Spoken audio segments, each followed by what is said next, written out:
ماہ ربیع الاول کی مناسبت سے حضرت رسول اکرم صلی اللہ علیہ وسلم کی سیرت کی جھلکیاں دینا چاہوں گا۔ سید الاولین والآخرین و دانائے سب الختم الرسول حضرت محمد رسول اللہ صلی اللہ علیہ وسلم جو کائنات میں جنہیں ہمارے رب خالق کائنات نے مخلوق میں سب سے افضل بنایا ہے،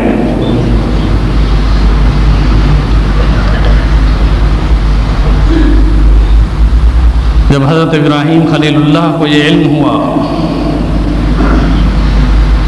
کہ یہ خانہ کعبہ کی دیواریں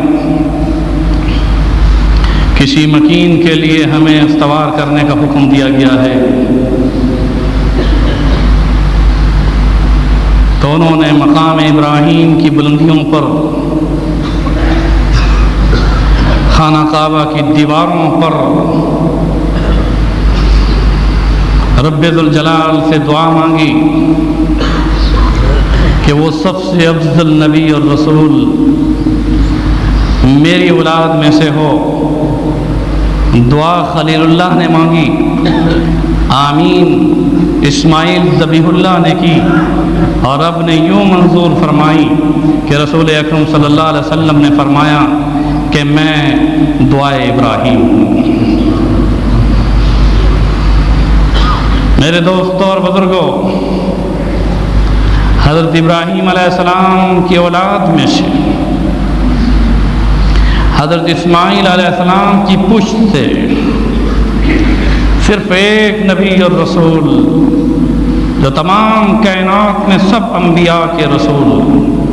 اور سب سے افضل ہیں محمد رسول اللہ صلی اللہ علیہ وسلم تشریف لائے۔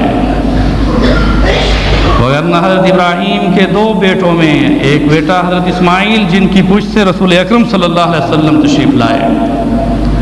اور دوسرا بیٹا جس کا نام حضرت اسحاق علیہ السلام، حضرت اسحاق علیہ السلام کی پشت سے 70,000 انبیاء تشریف لائے، مگر یہ سعادت اسماعیل کو نصیب ہوئی کہ محمد رسول اللہ اسماعیل کی پشت میں سے تشریف لائے۔ میرے دوستوں اور بزرگوں، رسول اکرم صلی اللہ علیہ وسلم نے ارشاد فرمایا کہ اللہ نے اسماعیل میں سے کنانہ کو، کنانہ میں سے قریش کو، قریش میں سے ہاشم کو، اور بنی ہاشم میں سے مجھ کو چنا۔ جبریل امین نے یہ خبر دی کہ شرق و غرب میں نے تلاش کیا کہ کون سب سے افضل قبیلہ رکھتا ہے، تو قبائل میں بھی محمد رسول اللہ سے بڑھ کر افضل قبیلہ ہاشم کو نہیں پایا، ہاشم سے بڑھ کر کوئی افضل قبیلہ نہیں پایا۔ بنی ہاشم کو رسول اکرم صلی اللہ علیہ وسلم کی وجہ سے یہ مقام اور رتبہ ملا۔ عبد المطلب جو کہ رسول اکرم صلی اللہ علیہ وسلم کے دادا ہیں، انہوں نے خواب دیکھا، آپ کی ولادت سے قبل خواب دیکھا کہ ان کی پشت میں سے ایک زنجیر چاندی کی ہے جو نکلی ہے،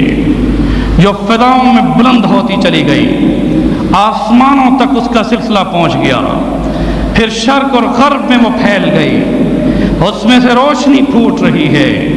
پھر اس زنجیر سے بعض جڑتے ہیں تو وہ فلاح پا جا رہے ہیں، یعنی اطمینان کے ساتھ ہیں، بعض اس زنجیر سے کٹ کر گر جاتے ہیں، پھر وہ زنجیر ایک خوبصورت درخت کی شکل میں آ جاتی ہے جس کے ہر پتے سے روشنی اور نور نکل رہا ہوتا ہے۔ جب بیداری ہوئی، انہوں نے اس زمانے کے، اس وقت کے جو تعبیر دیا کرتے تھے ان سے پوچھا کہ میں نے یہ خواب دیکھا ہے، تو تعبیر دینے والوں نے یہ کہا